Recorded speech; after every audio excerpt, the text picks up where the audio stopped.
Good evening, everyone. I'm Andrew Penn. I'm one of the co-founders of OPENurses, and it is a special treat for me today to get to interview a friend and a colleague, Wendy Marussich.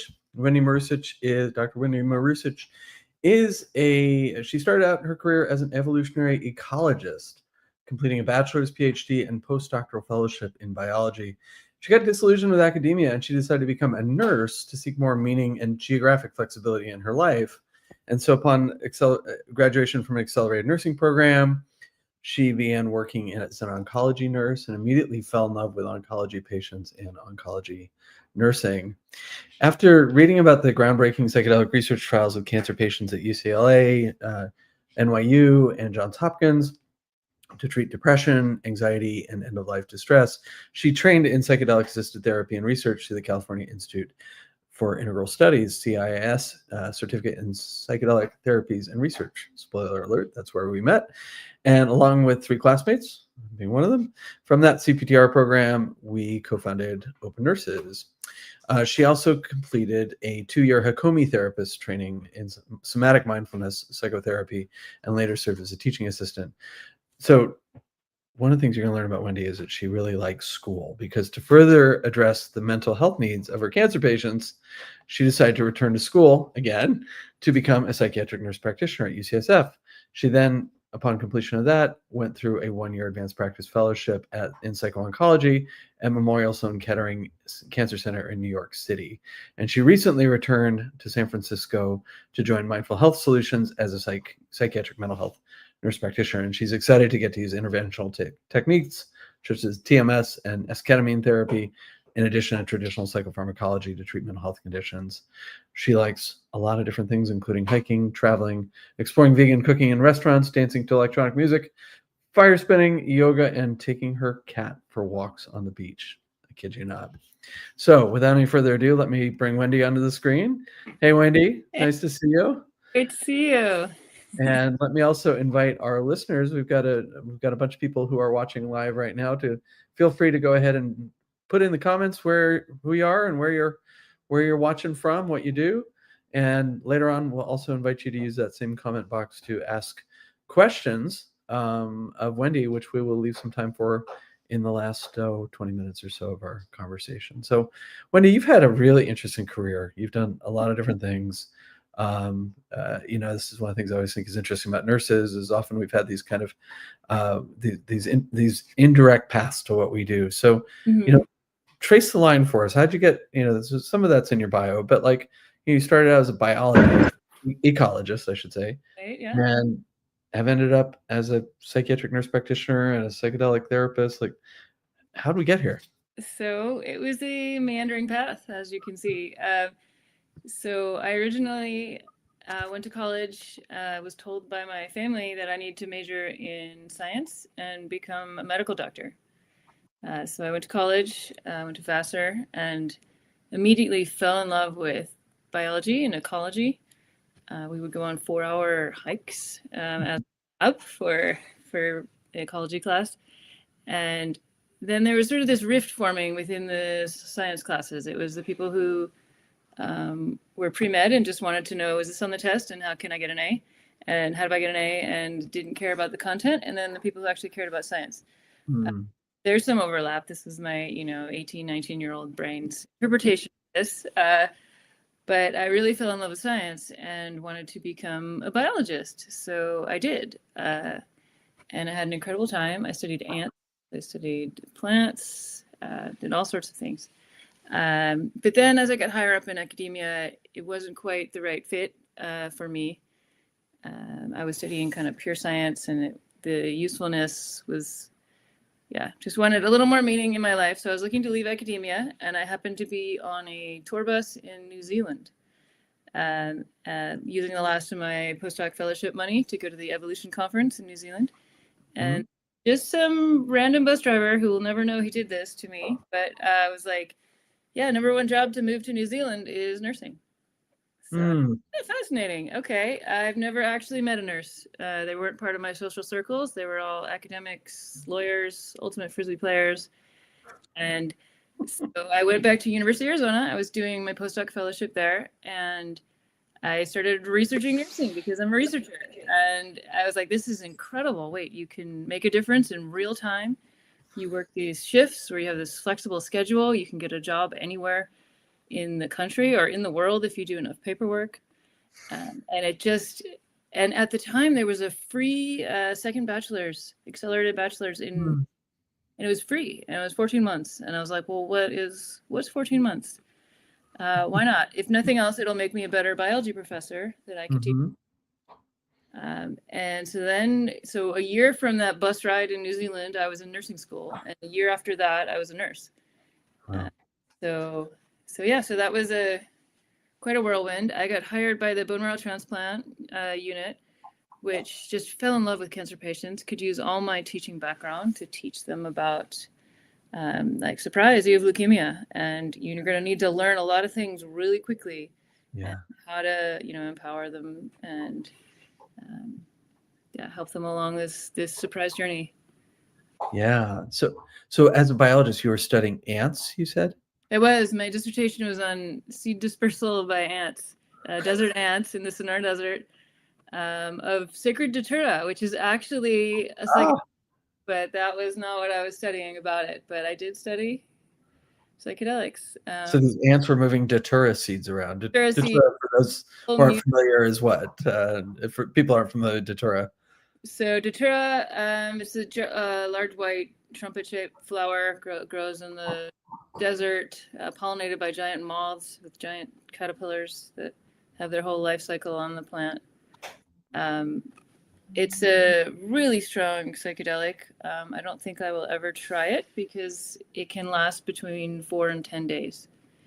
And having done a bit of work on the kind of the biochemistry of the plant, the variation is way too 100-fold, depending how the plant was grown. So there's no way to get the dosage. This is also what's called Jimson weed, right? Jimson weed, right? Jimson weed, datura, thorn apple. Yeah, there's a. Okay, and it's like you get anticholinergic delirium from it, right? If I remember right. So if you get any of the liquid, it can dilate your pupil for a few days. Right. Yeah. Okay. Also strong alkaloids. So yeah, I studied that. I studied molecular evolutionary genetics of fig wasps down in Panama for my postdoc.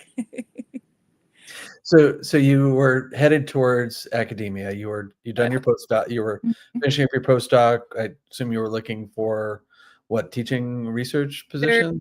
Another professor job or more postdocs. Was faced with you can't control where you live, right? Yeah. Then you get a faculty position. It's all about grant money. They don't care how well you're teaching, right? I love teaching, but it doesn't matter as much. At least in science, it's all about grant money. How much grants are you bringing in?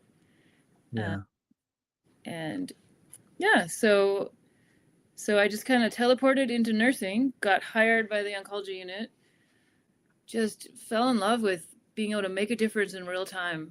And then also being able to, I used to love clocking out. It was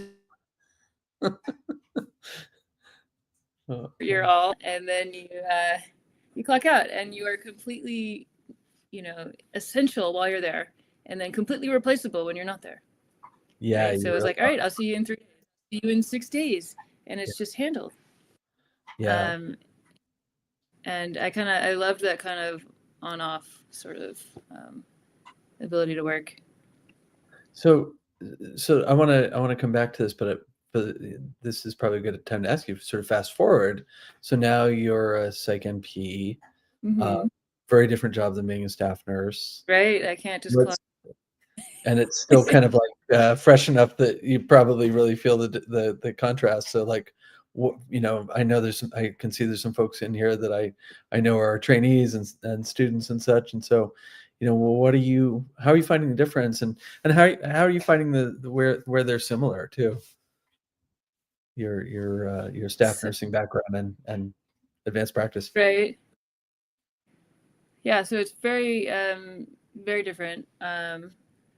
Yes, I guess I could say I went back and got my psychiatric nurse practitioner specifically so I could help address the mental health needs. Like as a staff nurse, right, you do what you can do, but the ultimate decisions are not up to you, right? You're like, well, we'll check with the provider if we can get you that medicine or if we can do whatever. So now it's up to me.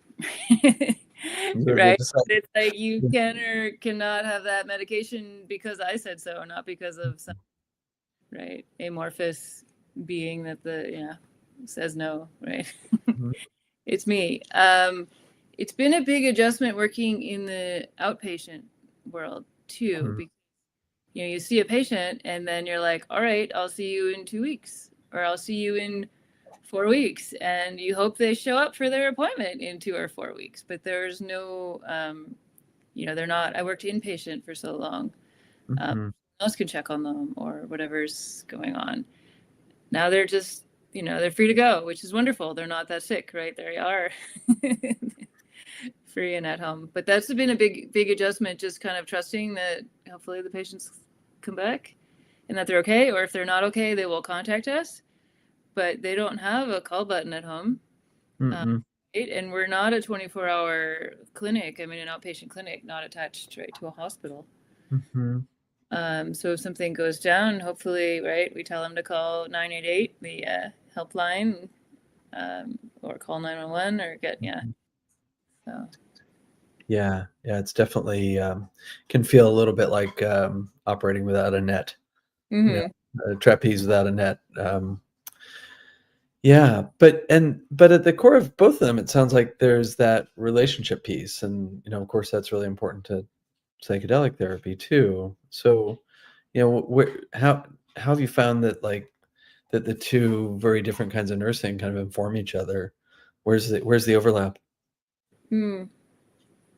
So you mean like oncology nursing and psychiatry, or? Yeah, or bedside nursing and advanced practice, because they are really, as you point out, one is in a hospital, the other is outpatient, one is, sicker patients, the other is hopefully more ambulatory patients, at least, and maybe, have more psychiatric illness. But, the things that I always find interesting when I'm talking to people that are thinking about going into nursing, and perhaps you've had similar conversations, and you're a good example of this, is like just the variety of things you can do. Mm-hmm. But yet there's things that unite them, besides just needing a license to do them. Like there's certain sensibilities that seem to inform like what we do. And I'm just wondering what you're noticing, like, as a fairly new psych NP, but a very experienced bedside nurse, like where do you see the overlaps? Right. I mean, the ability to reassure people, and reassure them from a grounded place, or to not get so flustered. I mean, I used to work like a 12-hour shift, right, or all night, and it's just you and the patient, and whatever's happening, you figure it out, right, and you're holding space for 12 hours, right? So it's the way to be able to communicate to patients, right? Because everyone is different. They all come from different backgrounds and have different levels of emotional literacy and medical literacy and all kinds of background, and through that, and to be able to reassure someone or to explain something. So I think bedside nurses, RNs are so great at translating and explaining complex concepts, right? Because you have to. It has to understand what's going on. More so, I think, than the advanced practice or providers, doctors. They'll say what they say and then they leave, right? But like the nurse gets really good at explaining something that the patient can actually understand it. So I use a lot of that kind of skills, I think, that I developed as a bedside nurse. Yeah. I'm also curious sort of to bring in the psychedelic piece in this. So, really in all three of those settings, whether it's conventional psychiatry or psychedelic work that we were trained in together, or in oncology nursing, there is this quality of presence that, I think about nurses as having, and I'm wondering and often I would imagine, I've never worked oncology, but I would imagine there are times when there just isn't that much more you can do. Mm-hmm. I mean, unlike psychiatric illnesses that don't necessarily have like a clear course. If you have a certain size tumor and a certain organ, and has certain markers, you can kind of predict, like, you have days or weeks or months, years or whatever, but like there is kind of a trajectory from the outside looking in. Please tell me totally off base, because my oncology nursing class was 20 years ago. I'm sure things have changed. But like, how do you bring that like presence in with patients in those different settings? Right. Well, there's the ability to just be able to sit with somebody, whatever's going on, right? So the patient just found out that whatever their cancer's terminal, or, they still may have quite a bit of time, but, our treatment course has now changed from curative to palliative. Yeah. Or, this thing we were hoping was going to work didn't work. So now we've got to regroup. And there's a lot of that in psychiatry as well, right? So we have these hopes for certain meds or certain treatments, and then they don't pan out, or they don't work as well as we had hoped. But like the whole process, having hope and going with it, but then also just sitting there when, I guess it didn't work. And now what do we do from here? Yeah. In your bio, you talk about Hakomi, which some people in the audience may be familiar with, but probably most aren't. Could you give us a little primer on what that is and how that informs your practice? Yeah. So Hakomi, I hadn't heard of it either, but when we did the CPTR program at CIS, it was the first academic psychedelic program. This is 2017. This is a very different kind of world. It's like 60 years ago in psychedelic years, right? Right. That was, So I remember talking with Michael and Annie Midhofer, who had come to lecture us. These are so we had interviewed, for people who don't know, Michael and Annie Midhofer kind of were leading the MDMA research studies for PTSD. And so I was like, what do I do? I have a PhD in biology. I have a nursing degree. I'm here. What do I do next? Do I need to go become a therapist? Do I need to become a psychiatric nurse practitioner? There's still no answer, which is why we get this all the time. People send to open nurses, how do you become a psychedelic therapist? And it's like, well, it's not a thing quite yet. There's many pathways, and we're not sure, depending on what state you're in or country, how it's going to go. But they said, go learn how to sit with people. Go learn Hakomi. So I said, okay, I don't know what this is, but sure. So I did a 2-year course in Hakomi, and it was experiential. We practiced on each other, all these different skills. So it's this somatic therapy. So somatic is your body. So you're aware of sensations in your body, what's using your body as a way to access core material, to access how you're actually feeling. And then mindfulness is kind of this curiosity and paying attention to the details. So it's the way where you can get somebody to kind of get grounded, sort of do a body scan, find what's going on inside, and work with things. You don't have to, like talk therapy, like you can repeat the same story over and over again, and it's not moving, it's not budging, you're not progressing, you're just in your head. So it's kind of get down lower. And it uses this, one of the main, there's 5 principles of Hakomi, but one is nonviolence, where you're constantly getting consent to explore things, or explore concepts, or, oh, is that interesting to you? Or do you want to go there? And they can say yes or no. And by getting those little micro consents all along, it can into the nervous system, and it forms trust, especially if you're working with trauma. You don't want to sort of just force things open. That's not productive, or all someone's defenses are going to come up. There's also the concept of organicity, where we're just working with whatever's coming up, which is why it's used a lot with psychedelic therapy. You never know what's going to come up, or what they're suddenly going to start talking about or thinking about. And they're all just pathways in, right? So there's different ways to get to your kind of core material. And then uses loving presence and kind of this experimental curiosity to it. So you can Mm. design little experiments like, okay, I'm going to say this thing to you, and you Mhm. get into a state of mindfulness, and I say the thing and see what happens. Mm. And it's just, I like that it's being a scientist, I think, having this experimental, Mhm. you get buy-in and you can design things, and it can be really playful and fun to figure out what's going on inside. Yeah. Yeah. You know, we, as you point out, a lot of people ask us like, how can I do this as a nurse? And of course, right now, the opportunities are somewhat limited. I mean, they're increasing, Mm-hmm. uh, and growing, but I love that idea of these sort of micro consents. Like Mm-hmm. when we do, you're starting an IV with somebody. Like, can you, say, I'm gonna put a tourniquet on your arm, to help me find veins that better. It might be a little tight. Okay, is that okay? And then you're gonna feel some cold from the Mm-hmm. alcohol, and then there's gonna be a little prick, and then okay, we're all done. Like, but that idea of sort of walking people through a Mm-hmm. process. Although actually getting actual consent. So like I mean, nursing science, we'd have patients that would push back because you're like, well, I'm going to put this on, and it's like you're asking, but you're already doing it. It's more like you're narrating what's happening versus getting consent. Mm.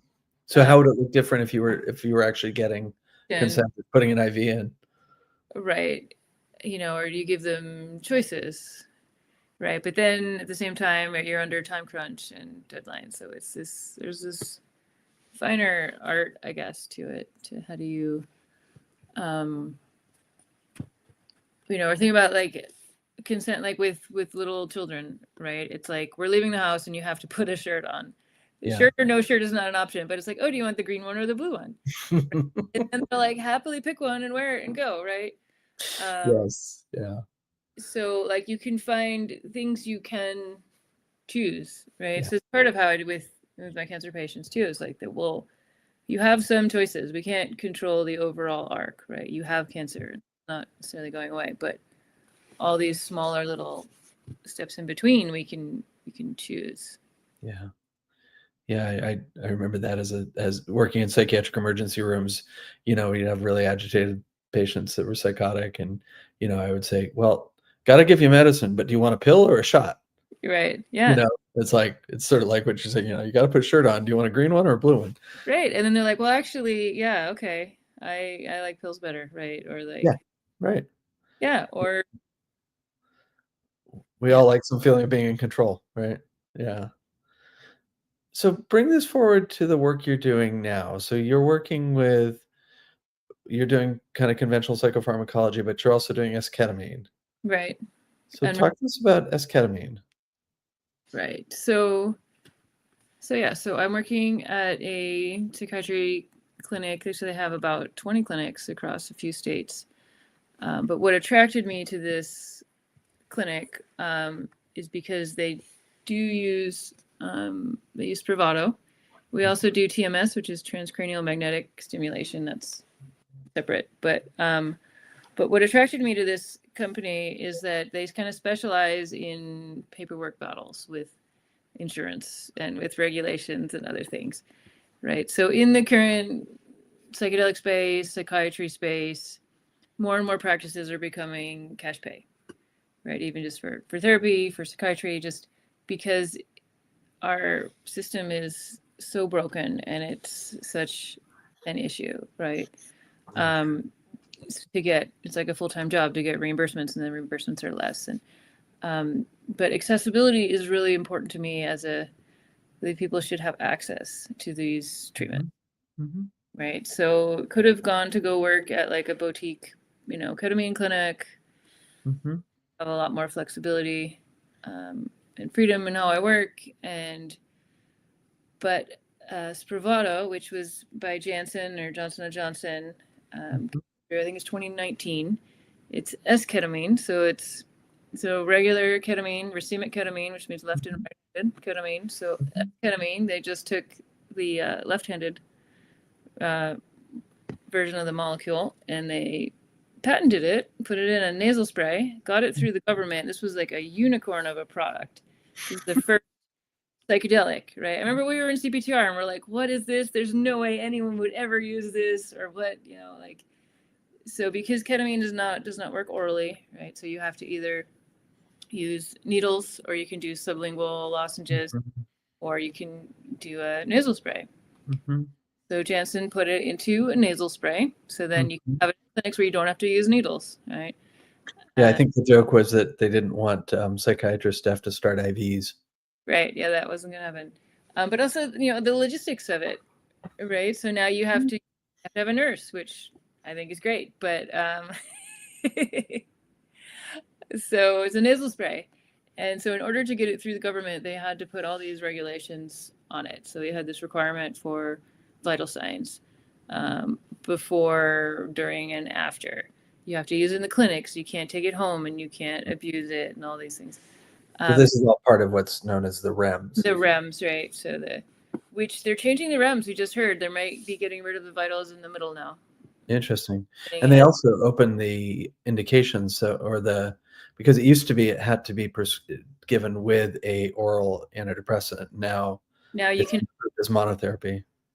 Yeah. So this was approved. It's approved for treatment-resistant depression or for suicidality. Okay. The suicidality is another little, way in. But depending on your insurance company, this is not standardized. You have to have failed between 2 and 4 antidepressants. And then you can try this, because based on the STAR-D study, which you've taught us in our psychopharm class, after you've failed several different antidepressants, the chances of the 4th or 5th antidepressant working after you've already failed all these other lines is extremely low. So this is a totally different medication, different pathway. And so it's approved. So the patients have to come to the clinic. You do it twice a week for 4 weeks, and then once a week, kind of indefinitely, actually. So they come in. These are, depending on the patient, I've had patients have kind of full psychedelic experiences on it. Not so much. And it can really help keep the symptoms in check. Okay. Depression, suicidality, kind of those nagging, pessimistic thoughts, suicidal thoughts. It really can work wonders. And we try to taper patients off sometimes, and their symptoms will return. So walk us through a dosing. Like, what does it look like when somebody comes into your clinic to get esketamine?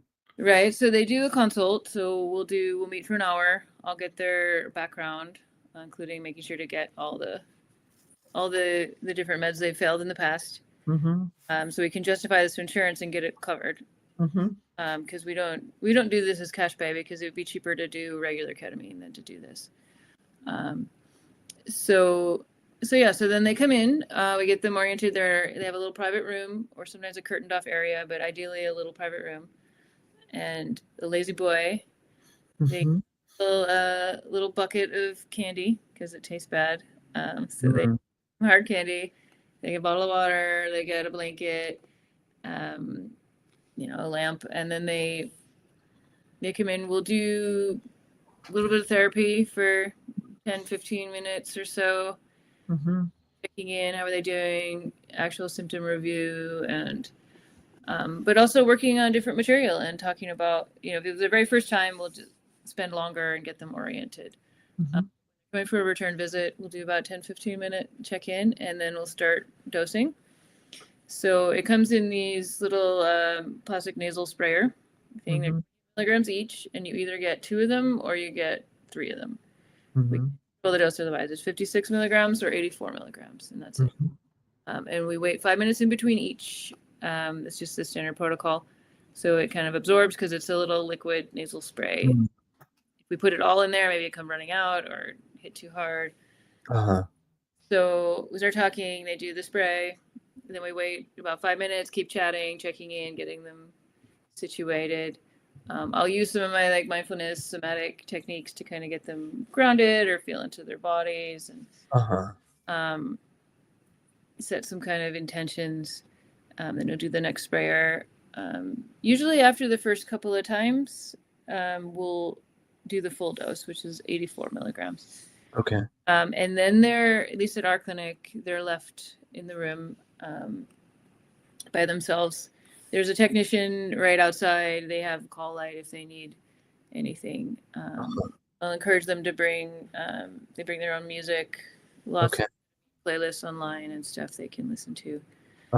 Some people listen to meditations or chants. Some people do silence. Some people do eye shades, no eye shades. It's kind of personal choice.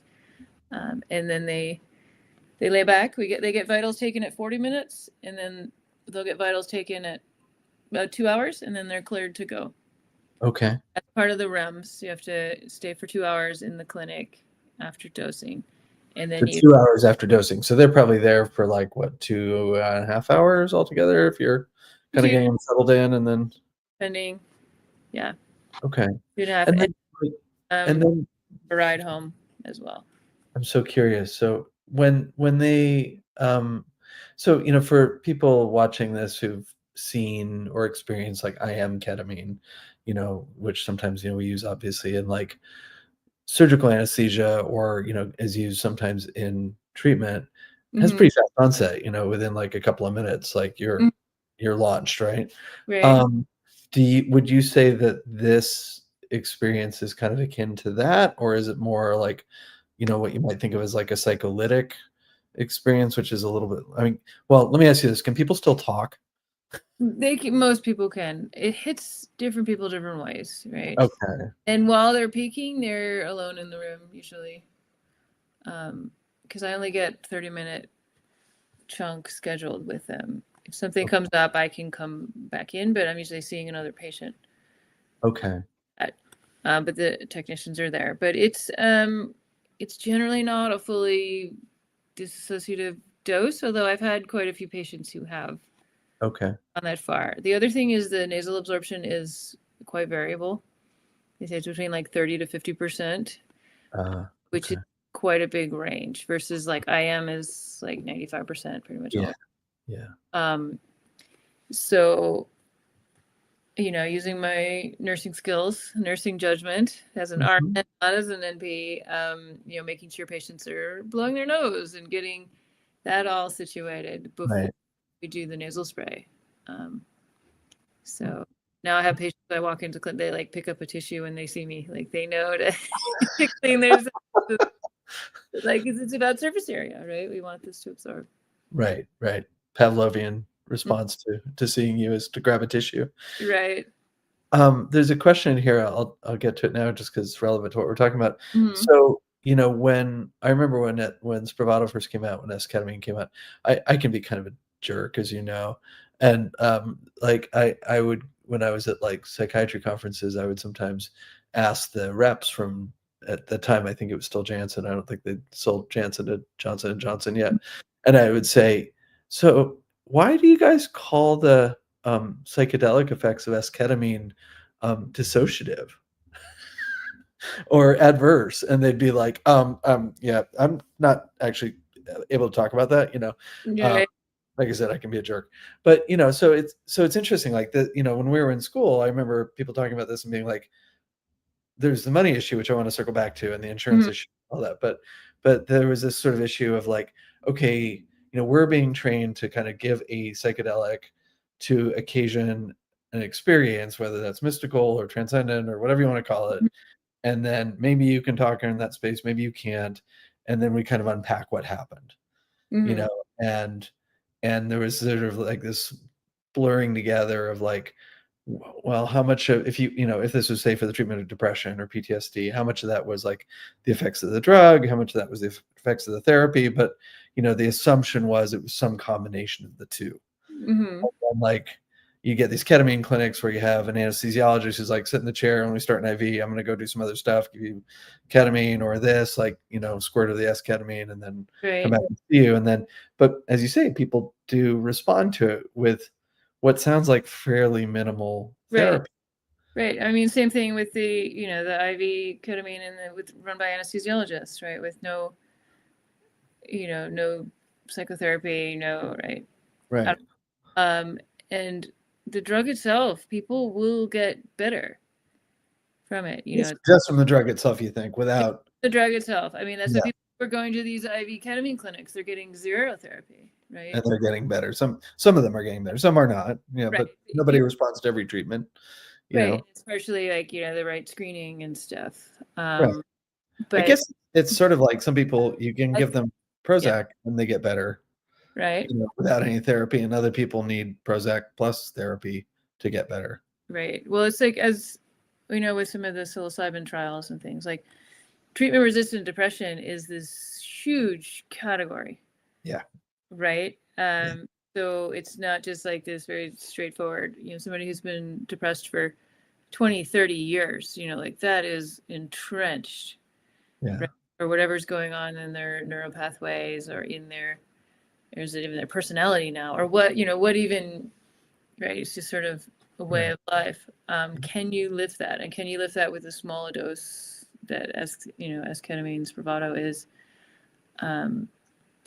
But people, it seems, coming weekly, like I've inherited some patients, because I only started back in the fall, but I've inherited some patients who have been coming for 2-3 years. And it really keeps things in check for them. It's more of a maintenance therapy than how we think of, like with MDMA or some of the psilocybin studies, where you take a really large dose, you go down to the source, you maybe can heal some deep wound, and better, that kind of works with trauma. You can heal trauma, right? Can you heal treatment-resistant depression, or can you just keep it in check? That's a larger question than we can probably address here. So I see some, and I want to encourage people that are watching this live to go ahead and put your questions in we'll get to those in just a few minutes, and to put them into the chat. So I see some like fingerprints of what we were trained in, right? Like you've got the eye shades, you've got music, you've got comfy couch and a blanket, you've got the kind of creature comforts that we think of with psychedelic therapy. So I see that kind of influence of our training in what you're doing there. Do you think there's sort of like a missed opportunity to do more of that with this kind of more medicalized ketamine delivery? Yeah. So, I mean, since starting at the clinic I'm at, I've tried to bring a little bit more kind of set and setting container kind of thing to the practice. There was a lot of turnover in providers as well as in technicians, and which is also an opportunity, right? To how can we change the tone, right? If everyone's new. And, I had patients who had never listened to music before. They'd been coming before, never listened to music during esketamine, I should say.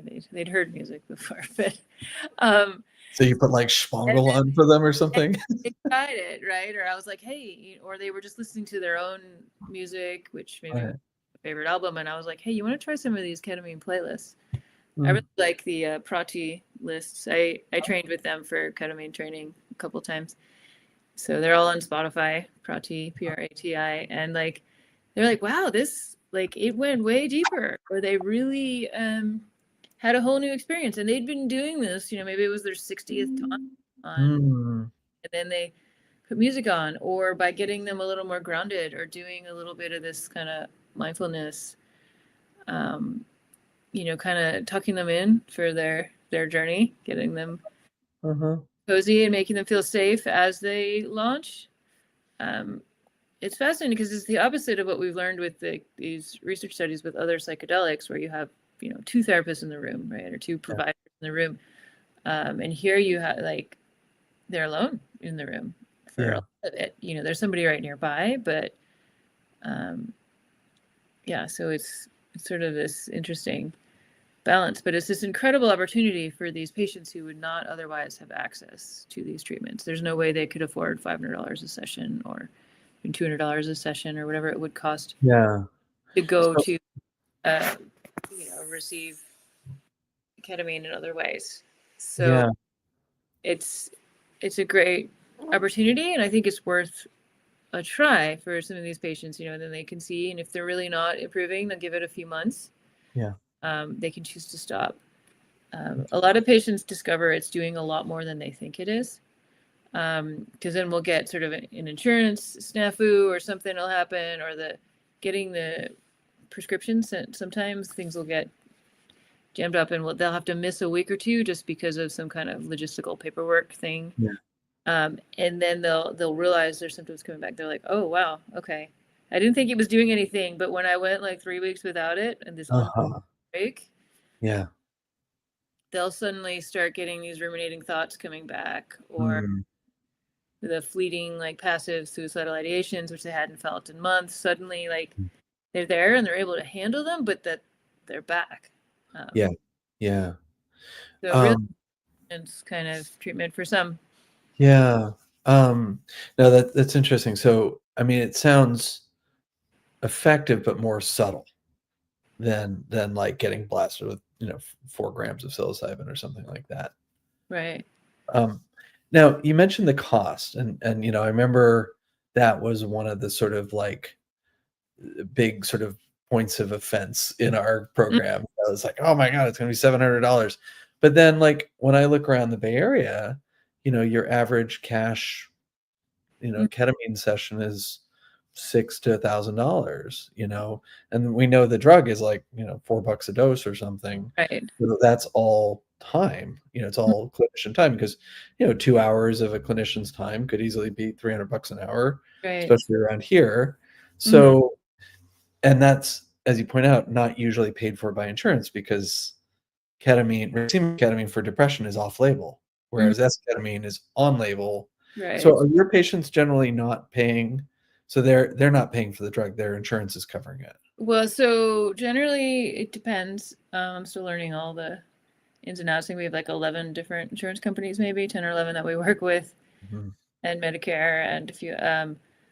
But patients will get 2 different copays. So they'll get a copay for the drug, and then they'll get a copay for the like session, The procedure. the procedure kind of thing. And for some patients, both of those are zero. For some of those, it's like, okay, it's $20 and zero, or 20 and 20, or 40, or so yeah, because they're billed separately, I guess. Wendy, I think there's a little bit of glitch in your. Oh, I saw you froze too. We'll see. Oh, sorry, I don't know where it's coming from. Darn StreamYard. Right. But That last part, if it didn't capture. So some people, just to summarize, so some people have a small copayment, but nobody's paying full price. nobody's paying full price. I wouldn't let any of my patients pay full price because we have an IV ketamine clinic as well that I would send them to IV for the same price. Okay, if they were going to pay cash They're for gonna it. pay cash, go get IV for the same price. Because then you can control the dose, or you can get, because we're limited. We only have 2 doses. We kind of have like, low and medium, sort of, right? 56 and 84 milligrams.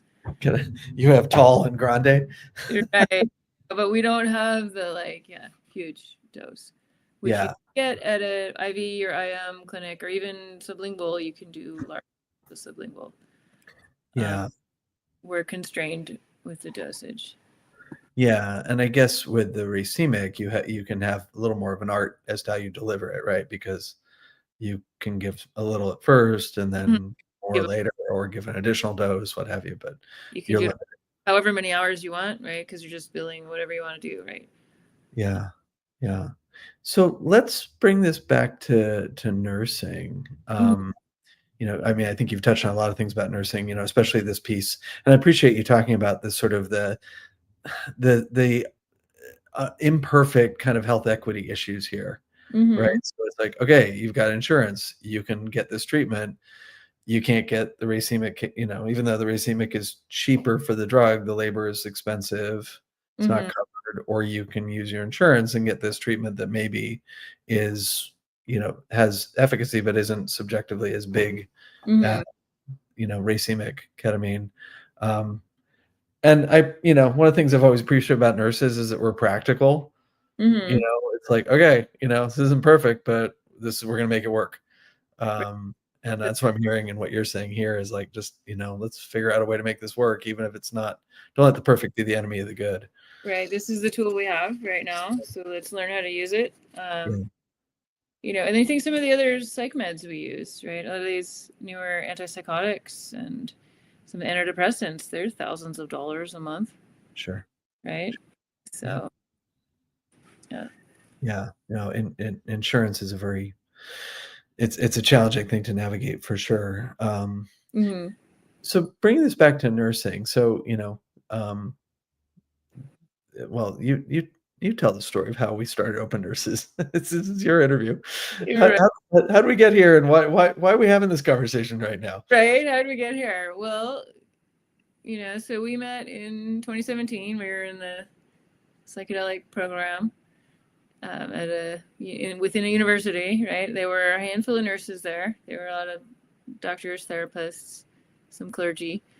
But when we kind of got together, we're like, there's something definitely special about nurses, right? And about the way nurses hold themselves, the way nurses are practical, the way nurses can translate and speak to things, how we can pretty much talk to anyone about anything, right? Because we have to.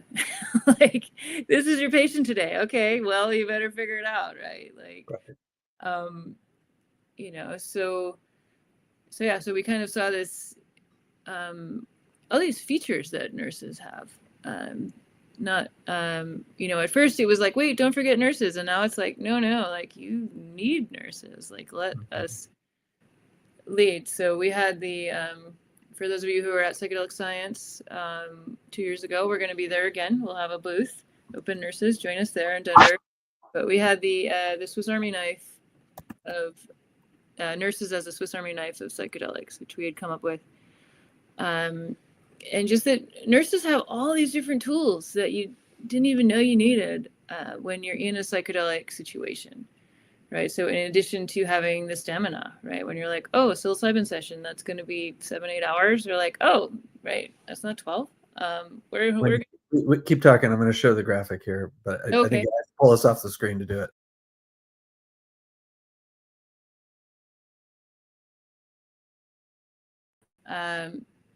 But yeah, so nurses as the Swiss Army knife. So, we can do medical things, right? We can do vitals. We can administer meds. We can tell if you're having a panic attack or cardiac arrest, right?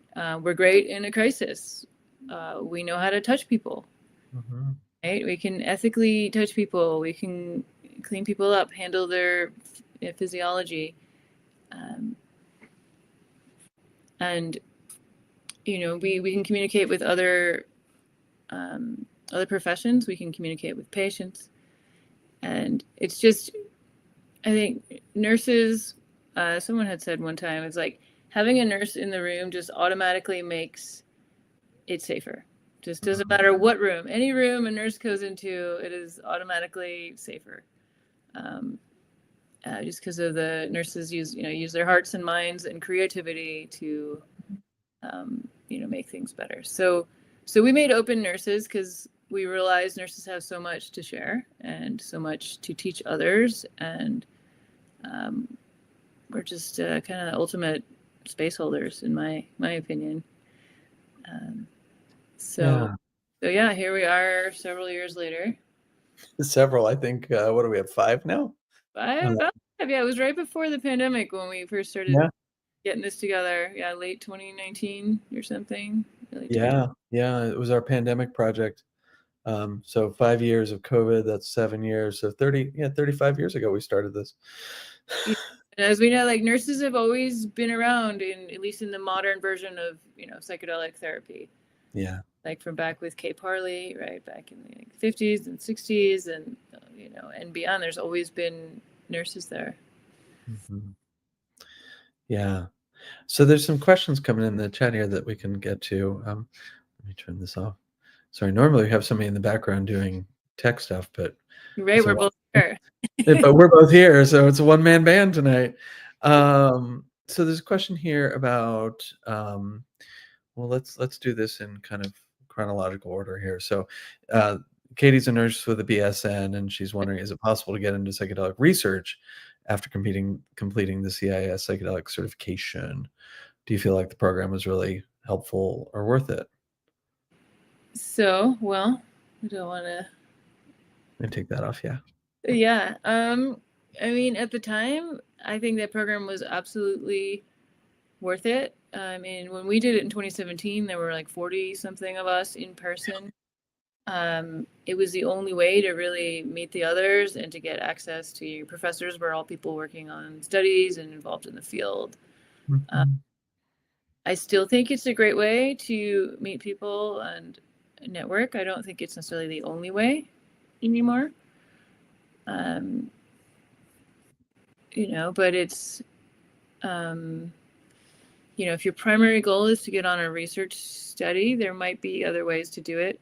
But if you want to get a more well-rounded education on psychedelics and meet others, then maybe do the program. Yeah.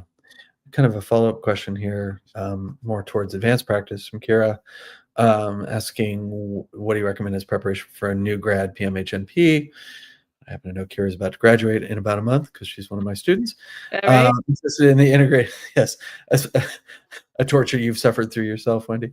Yes. And interested in the integrative psychiatry space in terms of getting a job.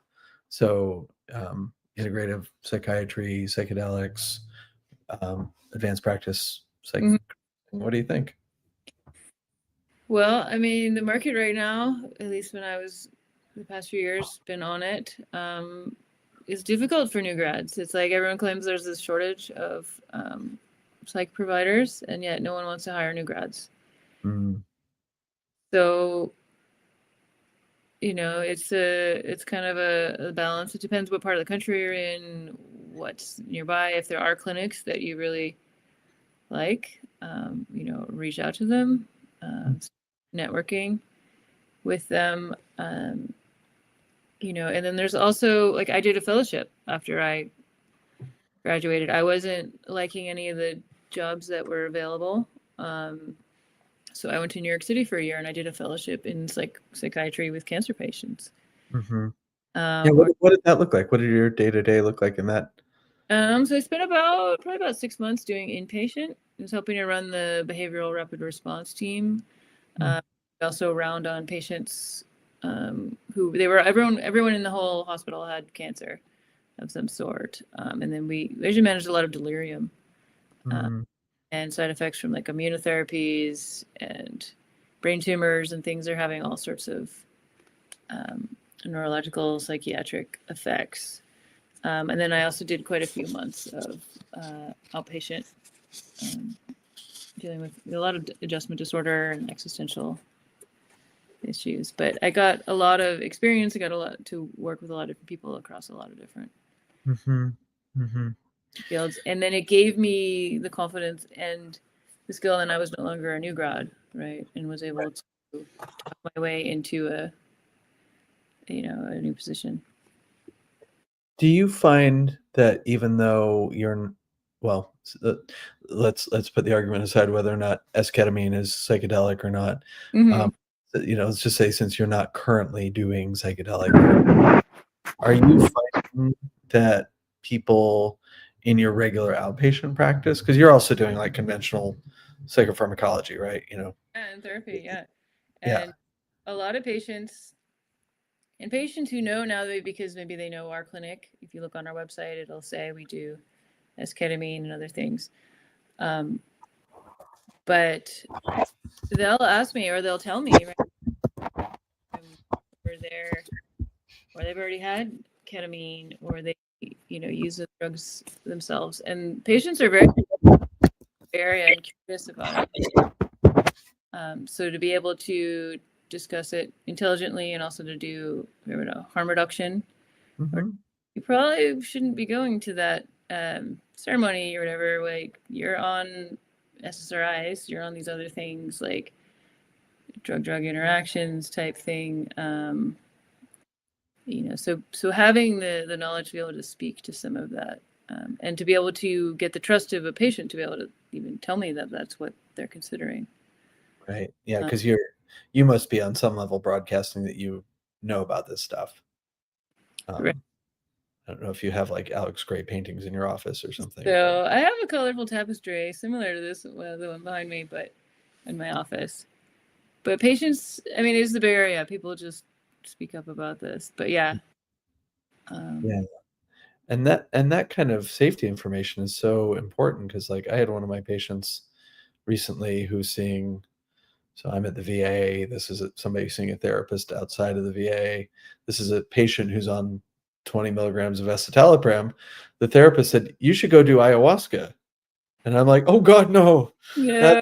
That's a really bad idea. Don't do that because, ayahuasca has an MAO inhibitor and Mm-hmm. MAO Right. inhibitors plus SSRIs, like that's kind of a basic boards question right there, so yeah, it was just, this kind of idea that like these are always safe all the time for all people is Mhm. really Yeah. So, it's kind of pernicious. mm-hmm. Yes, it's really important to be able to talk to that. So, Yeah. Okay. There's a few comments in the chat here, more comments than questions here about fellowships. UC San Diego, Sam Schultze, who we met in Denver. oh yeah, I met him with Naropa too. Yeah. Yeah, he's talking about that UC San Diego has a great PMHNP fellowship program down there as well. A lot Yeah. of the VAs do as well Yeah. now, so that's increasingly becoming sort of postgraduate. But it Right. sounds like you would recommend it because I've had people You get say, it. "Should I do it? It's going to be a paid, I'm going to lose, income." But It's cheaper than another year of school, right? Yes, you're gonna get like the problem is as nurses, right? You can make decent pay, right? So like it's a pay cut to like sometimes take a fellowship right. versus keep working as an RN. Heck, But in some it's places, invaluable to set the tone of your career and to have a little bit more time to learn how to chart and to get more exposure to things. Like in my fellowship, I got to rotate through a whole bunch of different departments and different providers. I even did a whole month of home hospice, going out with social workers and clergy to do mm, people's homes all over New York City. These opportunities you don't get once you just start getting into this system as working. So yeah, yeah. So that variety of experiences and kind of still staying partially in student mode mm-hmm. sounds like it was really valuable. it was Yeah. that was really good. So what's next for you? What do you want to be doing? This sounds like a job interview, but where do you see yourself in 5 years? I'd like to figure out my current state first, but I've been really enjoying kind of getting more comfortable with the med management, finding my own personal style, doing therapy, explaining medications to patients, and trying to figure out the real potential with Spravato. So, and waiting for we've been waiting for years now for MDMA Yeah. and psilocybin, now DMT, 5-MeO DMT. Like these things are coming soon. I think within the next few years. Mhm.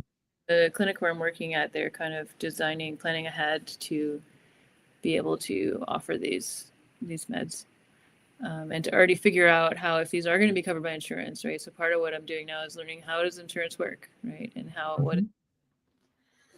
how can we work within the current system in addition to, like, I'd love to just design a new system, but in the meantime, this is the system we have, right? So how do Yeah. we work within it? Yeah. But There's kind of a follow-up question that Kate just put in here. So wondering how you talk to patients when they are taking SSRIs, but they want to experiment with psychedelics, either, for their own, I'm going to assume either for their own treatment or for their own personal exploration. Like what advice do you give people? I mean, it depends on what they're on, right? And how much they're on, right?